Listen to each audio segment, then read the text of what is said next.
Hi everyone, welcome to my channel BSR education. ఈ వీడియోలో previous పేపర్లో ఇచ్చిన సైకాలజీ బిట్స్కి ఆన్సర్ విత్ ఎక్స్ప్లెనేషన్. కింది వానలో అభ్యసనగా పరిగణించగలిగే మార్పు. ఆప్షన్ 1 వ్యాధి మత్తు పదార్థాల వల్ల కలిగే మార్పు. ఆప్షన్ 2 వ్యాధి అలసట వల్ల కలిగే మార్పు. ఆప్షన్ 3 అనుభవం శిక్షణల వల్ల కలిగే మార్పు. ఆప్షన్ 4 అలసట మత్తు పదార్థాల వల్ల కలిగే మార్పు. ఆన్సర్ ఆప్షన్ 3 అనుభవం శిక్షణల వల్ల కలిగే మార్పు.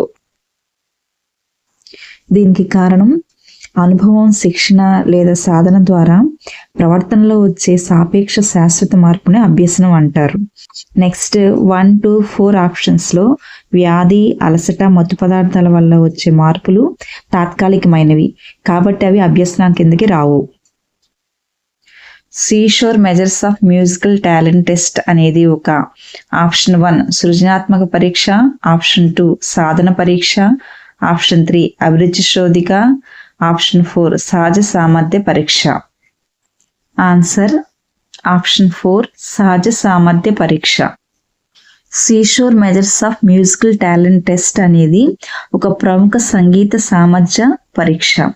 దీని ద్వారా వ్యక్తిలో ఉండే పిచ్, లౌడ్నెస్, రిథమ్, టైం వంటి వాటిని బట్టి ప్రత్యేక సంగీత సామర్థ్యాలను అంచనా వేస్తారు.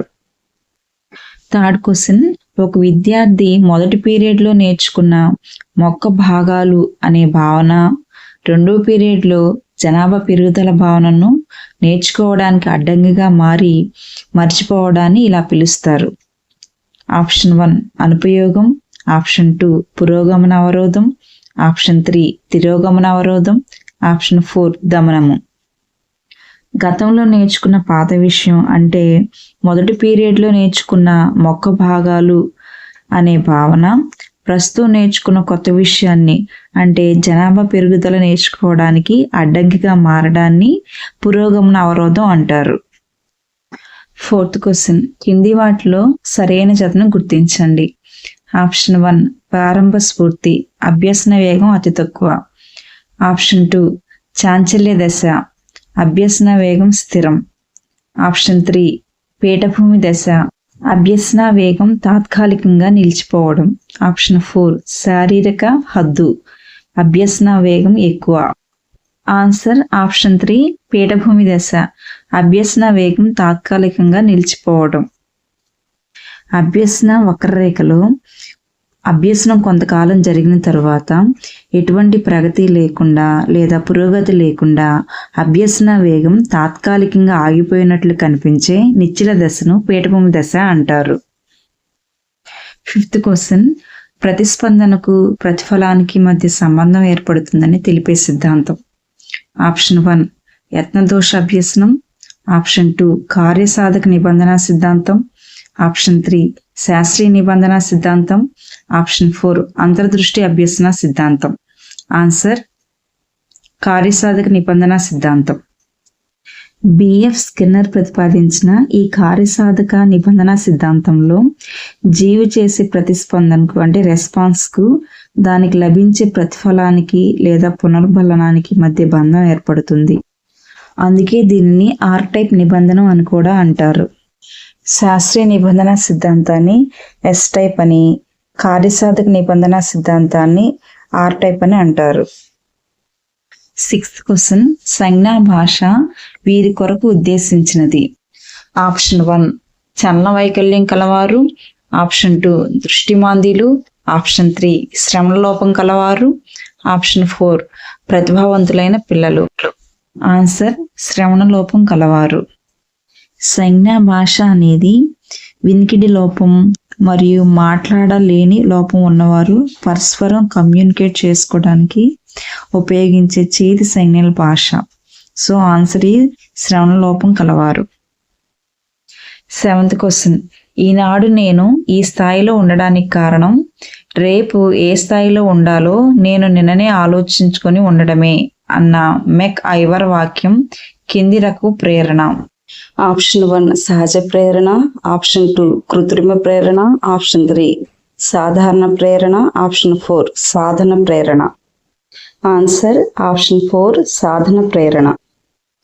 ఈ వాక్యం ఏ విధంగా ఉందంటే, భవిష్యత్తులో ఒక ఉన్నత స్థానాన్ని లేదా లక్ష్యాన్ని చేరుకోవాలని ముందుగానే ప్రణాళిక వేసుకుని దానికోసం శ్రమించడాన్ని తెలియజేసే ఈ వాక్యం సాధారణ ప్రేరణ కిందకు వస్తుంది. సాధారణ ప్రేరణ కలిగిన వ్యక్తులు ఎల్లప్పుడూ తమ ప్రగతిని, భవిష్యత్తు స్థాయిని నిర్దేశించుకుని ముందుకు సాగుతారు. 8th క్వశ్చన్, ఆనందదాయక అభ్యసనం అంటే? ఆప్షన్ 1 సులభమైన అంశాల ద్వారా అభ్యసనం. ఆప్షన్ 2 భయరహిత వాతావరణంలో అభ్యసనం. ఆప్షన్ 3 క్రీడలు, క్రమశిక్షణ ద్వారా అభ్యసనం. ఆప్షన్ 4 సంప్రదాయ పద్ధతుల్లో అభ్యసనం.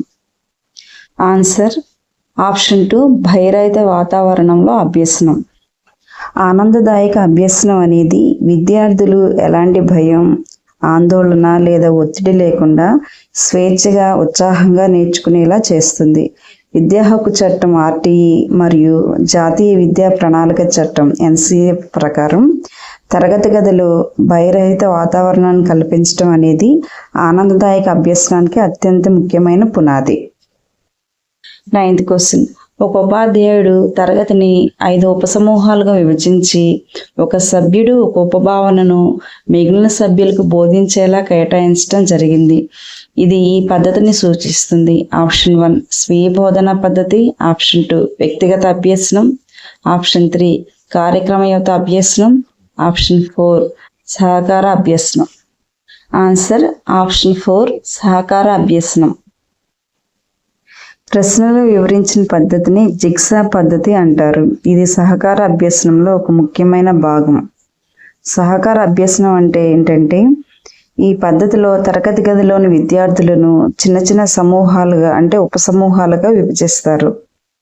ప్రతి సమూహంలోని ఒక సభ్యునికి ఒక నిర్దిష్ట ఉపభావనను, సబ్ కాన్సెప్ట్ని కేటాయించి దానిని వారు క్షుణ్ణంగా అర్థం చేసుకున్న తర్వాత తమ సమూహంలోని మిగిలిన సభ్యులకు బోధించేలా చేస్తారు. దీనివల్ల విద్యార్థుల మధ్య పరస్పర సహకారం, బాధ్యత మరియు సామాజిక నైపుణ్యాలు పెరుగుతాయి. 10th క్వశ్చన్, జాతీయ విద్యా విధానం 2020 ఈ అంశంపై ప్రధాన దృష్టి సారించింది. ఆప్షన్ 1 శిక్షలు మరియు సమస్యల ఆధారిత విద్య. ఆప్షన్ 2 సమ్మిళిత మరియు సమాన విద్య.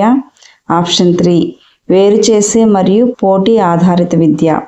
ఆప్షన్ 4 ప్రత్యేక మరియు వివక్షతల విద్య. ఆన్సర్ ఆప్షన్ 2 సమ్మిళిత మరియు సమాన విద్య. జాతీయ విద్యా విధానం 2020 యొక్క ప్రధాన లక్ష్యాలలో సమ్మిళిత మరియు సమాన విద్య అనేది అత్యంత ముఖ్యమైనది. కులం, మతం, లింగం, ప్రాంతం లేదా అంగవైకల్యంతో సంబంధం లేకుండా పిల్లలందరికీ సమానమైన, నాణ్యమైన విద్యను అందించాలని NEP 2020 స్పష్టం చేస్తుంది. మిగిలిన ఐచ్ఛికాలైన శిక్షలు, పోటీ ఆధారిత విద్య మరియు వివక్షల వంటి అంశాలను ఈ విధానం పూర్తిగా వ్యతిరేకిస్తుంది. ఈ వీడియో కనుక మీకు యూజ్ అయినట్లయితే like, share and subscribe. Thank you.